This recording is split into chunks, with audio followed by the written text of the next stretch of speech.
युगपुरुष स्वराज्य संस्थापक श्री छत्रपती शिवाजी महाराजांच्या जयंतीनिमित्त या पवित्र शिवभूमीवर उपस्थित राहण्याचं भाग्य मला आज लाभलं।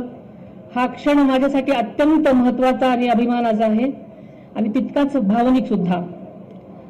याच भूमीमध्ये स्वराज्याच्या तेजस्वी सूर्य जन्माला आला आणि अन्याय अत्याचाराविरुद्ध लढण्याची प्रेरणा संपूर्ण महाराष्ट्राला दिली।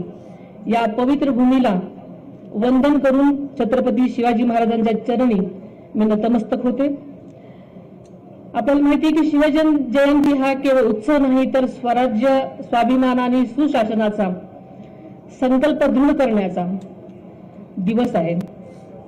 स्वराज्य रक्षक छत्रपती संभाजी महाराज, स्वराज्य संकल्पकर शहाजीराजे भोसले आणि स्वराज्य राज्य जननी राजमाता जिजाऊ मासाहेब यांच्या संस्कारातून घडलेल्या या महान कार्याची आज आपण पुन्हा आठवण जागवत आहोत।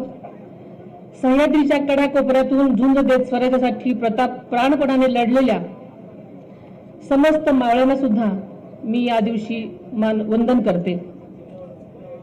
तसेच राज्यातल्या शेतकरी, कष्टकरी, सर्वसामान्य जनतेला सुखी समाधानी ठेव। छत्रपती शिवाजी महाराजांनी दाखविलेल्या वाटेवर चालण्याचं बळ आम्हा सर्वांना दे, असं साकडं आई शिवाई देवीच्या चरणी घालते।